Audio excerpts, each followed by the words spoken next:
Today we're going to talk about one of the most versatile speakers I've ever listened to. So sit down, grab a cup of coffee, and let's talk about the Swiss Army knife of speakers.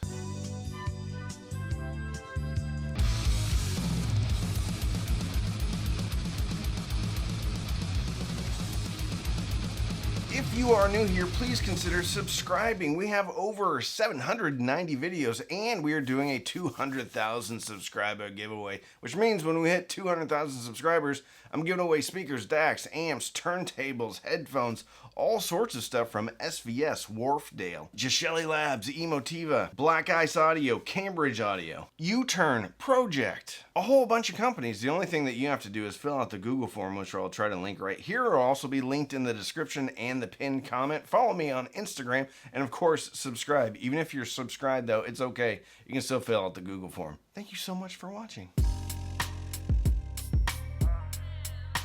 What if I told you I had the perfect speaker for you? For surrounds, for Dolby Atmos, for height speakers, maybe even for a center speaker. And what if I told you they're marked down from $299 to $179? Would you be interested? Of course you would be. These are the Emotiva A1, a little versatile speaker. They're an Atmos speaker. You can hang them on the wall, put them on your desk. You can do a whole bunch of stuff. So let's talk about the specs. Specifications. So these originally were $299. However, Emotiva has basically redone their pricing and is kind of pushing things out, maybe making room for new stuff. So these are the A1s. They're not a huge speaker, and they're not supposed to be a huge speaker because ideally these will be used in a Dolby or a height or a surround situation. However, you don't have to if you don't want to. These can be regular 2-channel speakers. Now they only go down to 75 hertz though. So because they're a sealed design, these aren't going to make a ton of bass. But ironically, they still make more bass than like the little RSL speakers. These are 85 dB efficient. So they take a little bit of power to get up and going. But most of the time you're going to be using these for Dolby or surround or height speakers, so there's not a ton of information going to those speakers anyway. But if you want to use them as 2-channel speakers, you're just going to have to put a little bit of power through them. And there's a little toggle switch right here. Basically, if you are using these as reflective Dolby speakers, you can flip that and it gives you 3 dB more at 7 hertz, 7,000 hertz. 7 hertz wouldn't make any sense. And that's recommended when you're using them as upward firing Dolby speakers. I've always just left it in that position. These are 10 inches high, basically 6 inches wide, and 5 inches thick at the thickest part here. And on the back, there's 2 little depressions right there. Sometimes I'm depressed. And you can install one of these if you want to. So you can mount these on the wall with the included keyhole mount. I think this is plastic. Yeah, comes with some screws too. So you can actually install these with just a screwdriver. You don't need a drill or anything. But take it easy because these are MDF cabinets. So if you over tighten them, over torque them, you'll basically just make a mess of MDF powder. They also come with foam bumpers. I put them on there because I'm running them as Dolby reflective speakers. And you'd also want to install these even if you're just hanging them from a wall. So if these vibrate, which I don't think they're going to do, because they have a pretty solid enclosure, but you just want to have something between these and the wall. The only complaint I have about these is the binding posts. They're not banana plugs, so you can't stick a banana plug in the top of these. However, when you depress these, you can put bare wire in here, and some banana clips, if they're skinny enough, you can just shove them into the hole. And it works that way. I haven't figured out a way to use any of my speaker cables that are terminated with Amazon Basics banana plugs. I can still get them in there, but it doesn't give me as a secure connection as I want. Now, that doesn't really matter because you can just use bare wire. I don't like using bare wire though. Literally the only complaint I have against these speakers. Let's talk about how they sound. Before we talk about how they sound, we have to talk about the elephant in the room. And that elephant in the room is big savings for you. Right now, you can still get the B2 Plus from Emotiva at $369, I believe. And that speaker, when it first came out, was $550. They're amazing. They're actually right here. They're my near field speaker of choice. They're my far field speaker of choice when it comes to a bookshelf speaker under $500. $369 is bananas. The B1 Plus is actually a smaller version. However, you can't get those. The B2 Plus you can still get. So you can get a pair of the B2 Plus and a pair of the A1s for $538, which is $38 more than what the B2 Plus used to cost before they went on a lower sale price permanently, which is a pretty good deal. Anyway, how they sound. They sound like an Emotiva speaker. They sound like a smaller, slimmer version of the B1 Plus. If you're thinking about these though, you have to think about how you're going to use them, because you're not going to just use these as two speakers without a subwoofer. You're going to be disappointed because they don't make a lot of bass, because they're not designed to make a lot of bass. However, with that said, they still make a lot more bass than some other speakers, like the little RSL kind of satellite two-way speakers. And they're not that much bigger. You could use the B1 Plus as a center speaker very easily, because there is great clarity through the mid-range. If you haven't watched any of my other Emotiva videos before, Emotiva has a house sound, and that house sound is generally super clean through the mid-range. Very detailed, airy highs. True clarity. Not faked out clarity where you just have boosted treble, but true clarity. The B2 Plus have a little bit warmer, more relaxed mid-range when you compare that to the B1 Plus, the smaller bookshelf. And these have an even cooler mid-range because they don't have that oomph down there at the bottom. To me, this is the, modern version of the minimus, realistic minimus speakers. Let's compare these to some other Dolby Atmos speakers.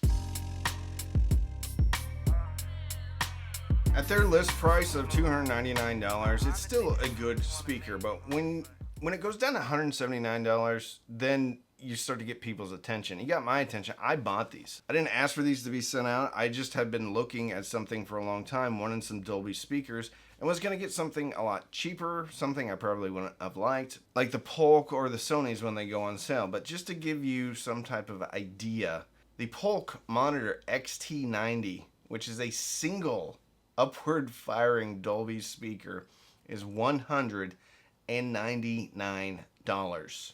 Okay?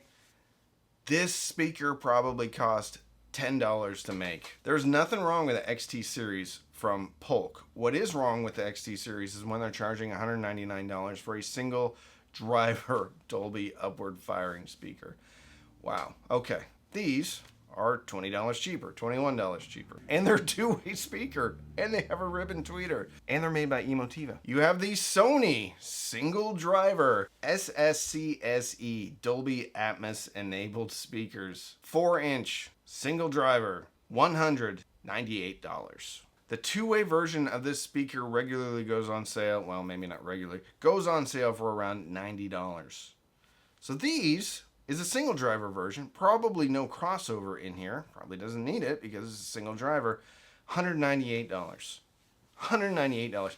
This could possibly be the biggest ripoff in upward firing Dolby speakers. It's tied between the Sonys and the Polk XT90s. Point being, price point on the Emotivas is bananas when you compare it to really terrible Dolby firing, upward firing speakers. Okay. What are my final thoughts? Final thoughts. If you're looking at a wall-mounted surround sound speaker or an upward firing Dolby speaker, then this is the speaker that you should get. I'm not going to say this is the best speaker for me or anything like that. I'm saying this is the best speaker for anybody that is looking to have surround sound speakers, height speakers, Dolby speakers, even a center channel speaker, or even a small desktop 2-channel system if you have a subwoofer. It comes with two types of grills. One is a magnetic flat grill. The other is a magnetic not flat grill, which is supposed to help with the directivity. I have been running this with no grill on whatsoever.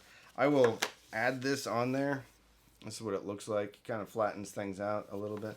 I'll add this on here, but I have really high ceilings in my living room, and right now it sounds great. It gives me all the ambience that I want.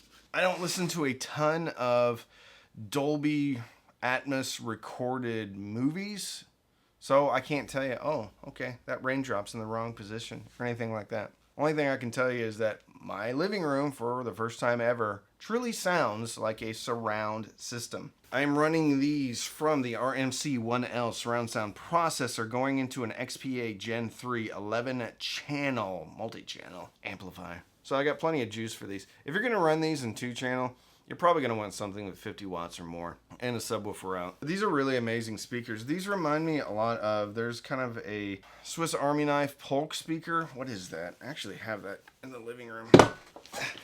These are the Polk OWM3s. I use these all the time for a bunch of usually surround applications. I usually don't use these for just 2-channel, but it's a really good speaker. 1-inch soft dome tweeter. I think this is a 4-inch woofer. Sounds like a plastic bucket, doesn't it? Doesn't make a ton of bass, but it is clean. And so in applications where you need to hang something on a wall or even like lean it down from a wall, which is what that would be like, mount it directly from the ceiling, you can do all that with this speaker. This is probably the bestest, most versatile-ist speaker that doesn't sound like garbage. Until the A1 came along from Emotiva, now it's the bestest, most versatile-ist speaker that doesn't sound like garbage. You could use this Polk and this Emotiva in a near-field setup. Okay, highly recommended, very versatile. You can use these for all sorts of things. You could even, okay, I hesitate to say this, disclaimer, I will not take responsibility if you screw up your system, okay? Since these are 4 ohms, wire these in series and get an 8 ohm speaker out of it and then really play around with it, okay? That's all I'm going to say, and I claim no responsibility if you blow up your system because you do something like that. You can wire them in series and make like a really cool center channel. Don't do it. Maybe you could try it. Don't do it. Maybe you could try it. It would be fun though, but seriously, don't do it. So if you want to support the channel and you're interested in the speaker, you can use my links to buy it. Those are affiliate links, which means if you click and you buy, I get a commission, but it doesn't cost you any more, so it's a great way to support the channel. You can also sign up for Patreon, patreon.com/cheapaudioman. Every Sunday night we have Patreon-only Zooms, Patreon-only Discord, Patreon-only Facebook group. You can also buy me a cup of coffee. Down at the bottom of the video, there's a thanks button.